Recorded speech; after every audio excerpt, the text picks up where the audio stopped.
జగన్మోహన్ రెడ్డి కన్నా డబ్బులు ఇక్కడ ఎక్కువ వస్తాయని ఓట్లయితే వేశారండి. ఇదైతే నాకైతే క్లారిటీ ఉంది. మరి టీడీపీకి గూడా ఇదే క్లారిటీ ఉంటే బాగుంటుంది. ఎందుకంటే మీరు చూసుకుంటే పర్సెంటేజ్ ఓట్లు ఎక్కడ డిఫరెన్స్ వచ్చింది మీకు క్లియర్‌గా గమనించారా? 40% ఓట్లు జగన్మోహన్ రెడ్డి దగ్గరే ఉన్నాయి. మీరు చూసుకుంటే వీళ్ళకి 52% దాకా 56% దాకా వచ్చినట్టున్నాయి. ఓవరాల్‌గా చూసుకుంటే పెద్ద డిఫరెన్స్ ఏం కనిపించట్లా నాకైతే.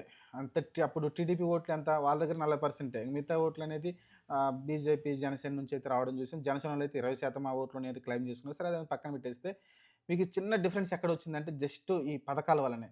ఏదైతే జగన్మోహన్ రెడ్డి నేను ఇంతకన్నా డబ్బులు ఇవ్వలేను, పెంచను, ఇంతకన్నా పెంచలేనని అయితే ఆయన 3500కే కరాకండిగా చెప్పేయడము, అది కూడా విడతల వారీగా పెంచుతానని చెప్పడం, అదొకటి మైనస్ అయింది. ఆ తర్వాత మీరు చూసుకుంటే ఆహ్, ఈ రైతులు డబ్బులు కూడా అంతే ఇస్తాను అంతగాని పెంచనన్నాడు. అలానే అమ్మఒడి కూడా ఒక్కళ్ళకే ఇస్తా అన్నాడు. వీళ్ళేమో ఎంతమంది ఉంటే ముగ్గురుంటే ముగ్గురు, ఇద్దరుంటే ఇద్దరికైతే ఇస్తామని చెప్పుకొచ్చారు. ఇలా అన్నీ పెంచుకుంటూ వచ్చారు. రైతులు చూసుకుంటే 20,000 ఇస్తామని చెప్పారు డైరెక్ట్‌గా. రైతులు ఆశలు పడేసి ఆశల్లో అంటే ఒక రైతుల్ని మాయలో పడేశారు. 5 సంవత్సరాలకి రూ. 1,00,000 మన అకౌంట్‌లో పడిపోతాయని వాళ్ళైతే ఆశ పెట్టుకున్నారు. ఇలా అయితే ఇంక అందరిని మభ్యపెట్టారండి అప్పుడు ఆ లాస్ట్ మినిట్‌లో.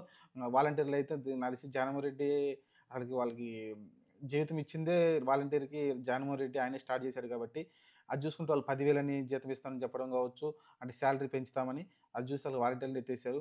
ఇలా అన్నీ మాయ చేసి అయితే అధికారంలోకి వచ్చారనైతే ఇది నాకైతే క్లారిటీగా అర్థమవుతుందండి. చూద్దాం మరి ఏం జరుగుతుందో. ప్రస్తుతానికైతే రైతులనైతే నట్టేటన ముంచేశారు. వాళ్ళైతే ఈ డబ్బులొస్తే మేము పంటేసుకుందాం అన్న థాట్‌లో ఉన్నారు.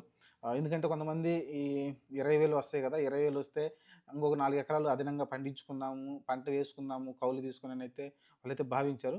కానీ నట్టేట ముంచారు చంద్రబాబు నాయుడు గారు. ఇది క్లారిటీగా ఉంది నాకైతే. మీరేమంటున్నారో కామెంట్ సెక్షన్‌లో పెట్టండి.